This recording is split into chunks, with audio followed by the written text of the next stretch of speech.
She's eating. Nathan froze halfway down the marble staircase, his hand gripping the railing so hard his knuckles went white. Those 2 words, words he'd been praying to hear for 14 days, came from a voice he barely knew. A stranger. The new maid. He didn't believe it. Couldn't. Not after the specialists from Johns Hopkins, not after the child psychologists from Stanford, not after 2 weeks of watching his 3-year-old daughter waste away in front of him, refusing every bite, every sip, every plea. But when he reached the doorway of the dining room and saw Diana, his Diana, chewing, tears already streaming down her hollow cheeks, he fell to his knees right there on the Persian rug his late wife had picked out. And sitting beside her, calm as Sunday morning, was the black woman from Southeast who'd walked into his Georgetown mansion just 8 hours ago. Her name was Lucy Hayes. And Nathan had no idea how she'd done it. Before we go any further, I need you to do something. If you've ever felt powerless watching someone you love slip away, if you've ever begged God for a miracle and didn't know if it would come, then you need to hear the rest of this. Because what happens next will break you open. Hit that subscribe button. Not for me. For every parent who's ever sat in a hospital room praying for one more day. For every person who's wondered if love is enough when everything else fails. Because this story, it's not just about a little girl who stopped eating. It's about the divine appointments we almost miss. The strangers God sends when we've run out of answers. And the kind of healing that money can't buy. Now let me take you back. Back to where it all started. 6 months earlier, Nathan Bill had everything. A penthouse in Georgetown with floor-to-ceiling windows overlooking the Potomac. A portfolio worth north of $600 million. Board seats at 3 Fortune 500 companies. A beautiful wife, Emily, who'd been his college sweetheart. And Diana, their 3-year-old miracle baby, born after years of trying. Life was perfect. Until the night Emily didn't come home. It was a Thursday in April. She'd gone to a charity gala at the Kennedy Center. Something about arts funding for underserved schools. Nathan stayed home with Diana because she had a cold. Emily kissed them both goodbye, told Diana she'd bring her a surprise, and walked out the door in her navy gown. 2 hours later, Nathan got the call. Drunk driver. Head-on collision on Rock Creek Parkway. Emily died before the ambulance arrived. The world stopped. Nathan didn't remember the funeral. Didn't remember the hundreds of people who came through the house with casseroles and condolences. Didn't remember his mother flying in from California or his brother taking 2 weeks off work to help. All he remembered was Diana, sitting in her mother's closet, holding one of Emily's scarves. Not crying. Not speaking. Just gone. In the weeks after the funeral, Diana stopped playing. She used to run through the house singing made-up songs, dragging her stuffed giraffe behind her, laughing at nothing. Now she sat in corners, stared at walls, didn't respond when Nathan called her name. The pediatrician said it was normal. Grief in toddlers looks different, she explained. Give it time. But time didn't help. Diana stopped talking next. Completely. Not a word, not a sound. Nathan would sit with her for hours, reading her favorite books, playing her favorite shows, begging her to say something. Anything. Nothing. Then she stopped eating. At first, it was small. She'd push her plate away. Refuse her favorite snacks. Nathan didn't panic. Kids go through phases, right? But then days turned into a week. A week turned into 2. And Diana, already thin, started to look skeletal. Her cheeks hollowed out. Her eyes sank. Her skin turned gray. Nathan hired a pediatric nutritionist. Then a feeding therapist. Then a child psychologist who specialized in trauma. They tried everything. Favorite foods, new foods, smoothies, milkshakes, anything with calories. Diana wouldn't even look at it. The psychologist finally sat Nathan down and said the words that shattered him. Mr. Bill, if she doesn't start eating in the next few days, we're going to have to admit her. Feeding tube. 4 fluids. She's in danger. Nathan asked the only question that mattered.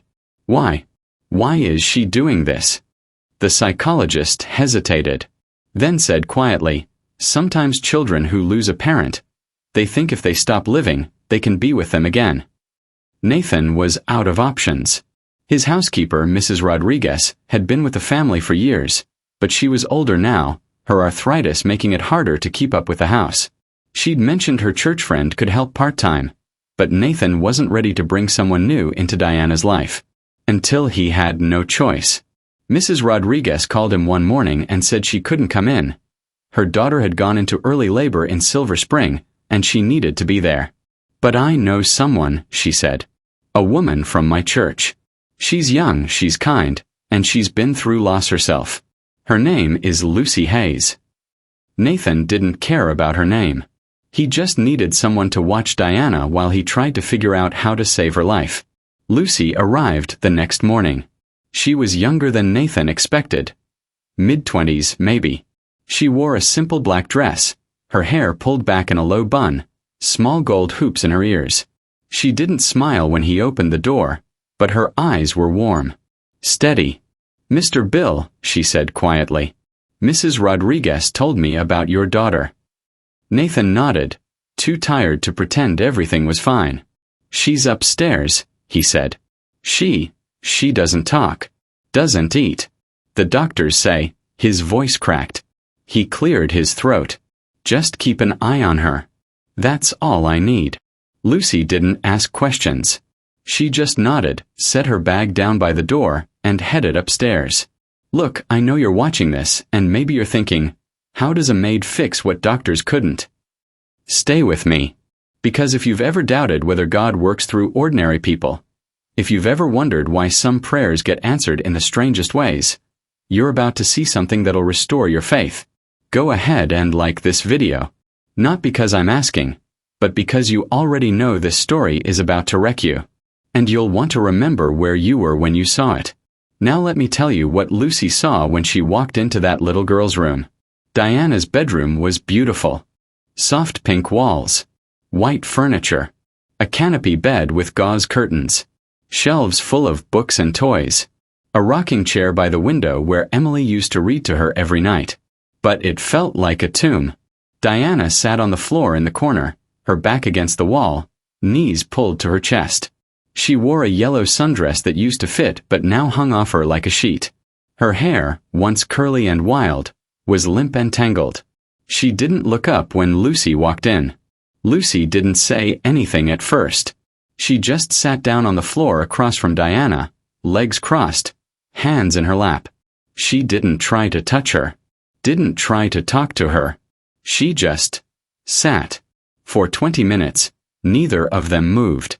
Then Lucy spoke. Her voice was soft, almost a whisper. "When I was 8 years old, my mama died." Diana's eyes flickered. Just for a second. Lucy kept going. "I didn't understand it. One day she was there, making me breakfast, braiding my hair, singing while she cooked. The next day she was gone. Cancer. Just like that." She paused. "I stopped eating too." Diana's head lifted slightly.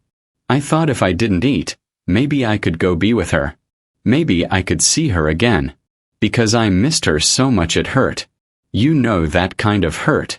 Diana's lip trembled. "I know you miss your mama, baby," Lucy said softly. "I know you want her back. But she wouldn't want you to stop living. She'd want you to keep going. For her." A tear rolled down Diana's cheek. Lucy didn't move toward her. She just stayed where she was, letting Diana feel what she needed to feel. And for the first time in 6 months, Diana cried. The next morning, Lucy went downstairs before sunrise. Mrs. Rodriguez had left notes about Diana's routines, her favorite foods, what the doctors recommended. Lucy read through them, then set them aside. She wasn't going to do what the doctors did. She made something simple. White bread, butter, a little bit of honey. That was it. She brought it upstairs on a small plate, sat down on the floor next to Diana, who was still in the same corner, and took a bite herself.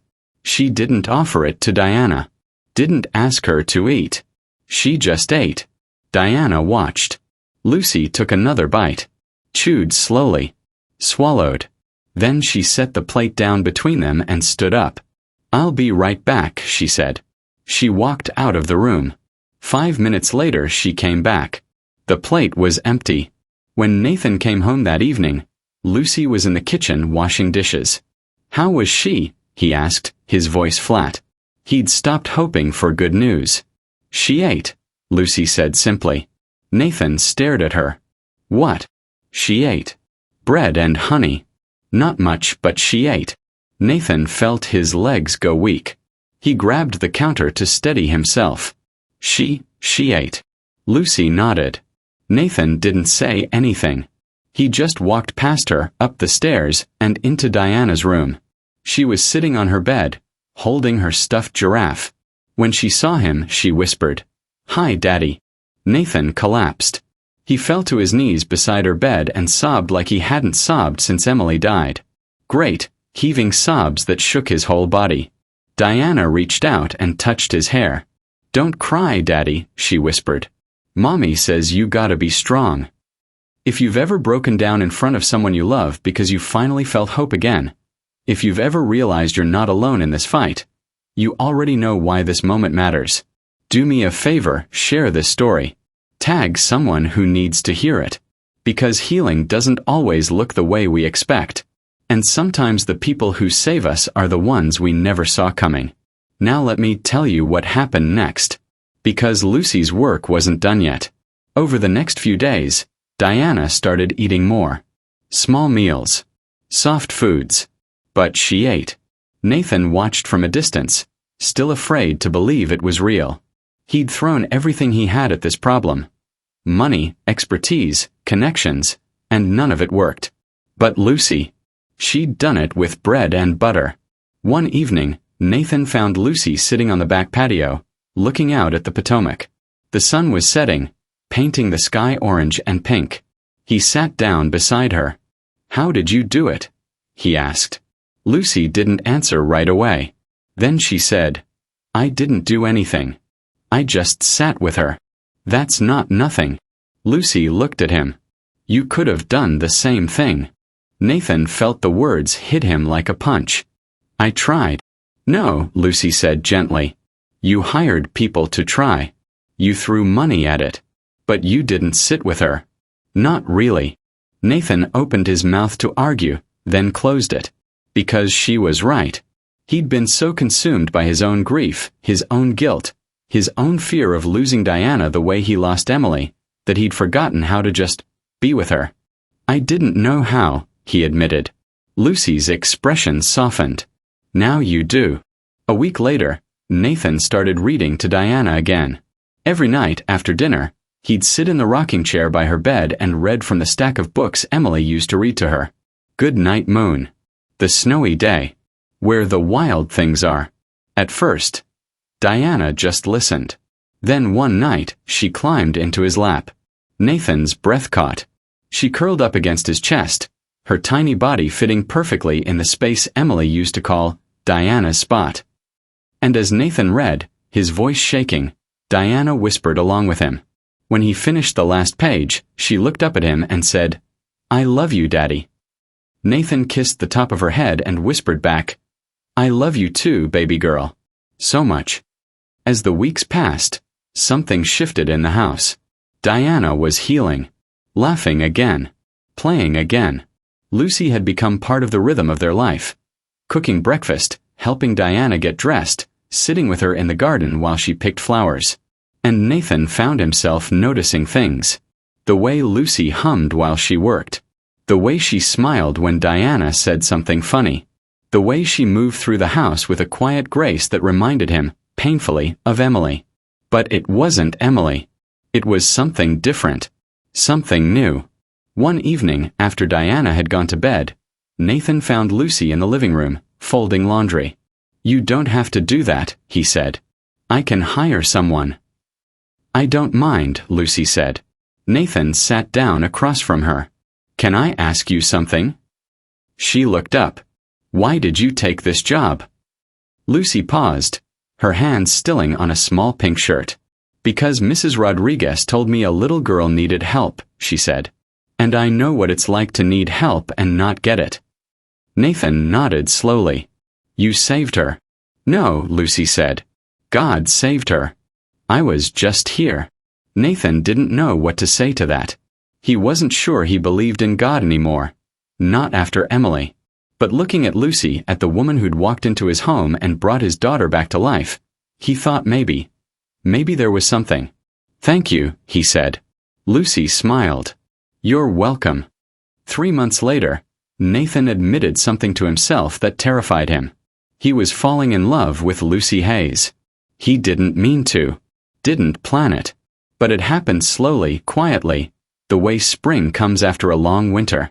It was in the way she laughed at Diana's jokes, the way she touched his arm when he looked sad, the way she prayed over their meals, her voice soft and steady, like an anchor.